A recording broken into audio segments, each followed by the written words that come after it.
ឆ្នាំ2004ក្នុងវ័យ24ឆ្នាំខ្ញុំធ្លាប់ឈរនៅមាត់ជ្រោះនៃសេចក្តីស្លាប់ភាពឈឺចុកចាប់ក្នុងចិត្តដ៏ខ្លាំងក្លាបានបបួលខ្លួនឯងឲ្យទៅបញ្ចប់ជីវិតនៅជ្រោះពេជ្រនិលសុខចិត្តឲ្យសត្វព្រៃស៊ីជាអាហារប្រសើរជាងរស់នៅទាំងវេទនាផ្លូវចិត្តដែលមិនអាចនិយាយប្រាប់អ្នកណាបានតើអ្វីទៅដែលរុញច្រានឲ្យមនុស្សម្នាក់ចង់បញ្ចប់ជីវិតខ្លួនឯងតាមការសិក្សាជំងឺផ្លូវចិត្តមិនមែនជាភាពទុនជ្រាយនោះទេប៉ុន្តែវាកើតឡើងពីកត្តាជាច្រើនសម្រាប់កម្ពុជា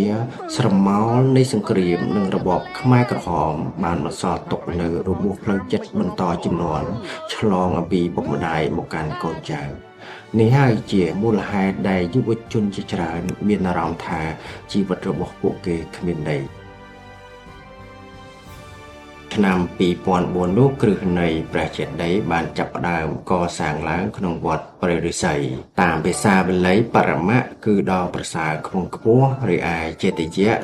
គួរដល់ការគោរពបូជាកម្មជាកុសលដែលខ្ញុំបានសាងដោយកាយវាចាចិត្តជាមួយនឹងព្រះចេតិយនោះបានជួយនាំផ្លូវខ្ញុំចេញពីជ្រោះមរណៈមកកាន់មាគ៌ាដ៏ត្រឹមត្រូវភាពស័ក្តិសិទ្ធិនិងមហាកុសលដ៏ធំធេងគឺស្ថិតនៅទីនេះនៅជាន់ខាងលើនៃព្រះបរមចេតិយជាទីតម្កល់ព្រះបរមសារីរិកធាតុរបស់ព្រះសម្មាសម្ពុទ្ធចំនួន3ព្រះអង្គដែលជាវត្ថុគួរដល់ការគោរពបូជាដ៏ខ្ពង់ខ្ពស់បំផុត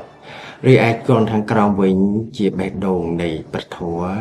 នៅទីនេះមានតម្កល់ព្រះពុទ្ធបដិមា4ព្រះអង្គសាងពីថ្មសដ៏មានតម្លៃពីប្រទេសភូមារួមទាំងបត្រៃបិដកដែលជាបេះដូងនៃព្រះពុទ្ធសាសនាទាំងមូលចេតិយពណ៌មាសនេះមានកម្ពស់ដល់ទៅ39ម៉ែត្រចំណាយថវិកាកសាង$250,000អាមេរិកចាក់គ្រឹះក្នុងឆ្នាំ2004ចំពោះឆ្លងក្នុងឆ្នាំ2008ការងារកសាងព្រះចេតិយនេះបានក្លាយជាថ្នាំទិព្វព្យាបាលផ្លូវចិត្តខ្ញុំដ៏អស្ចារ្យរហូតដល់ឆ្នាំ2008ជាឆ្នាំដាក់សម្ពោធឆ្លងព្រះចេតិយជំងឺផ្លូវចិត្តរបស់ខ្ញុំក៏បានជាសះស្បើយជាស្ថាពរ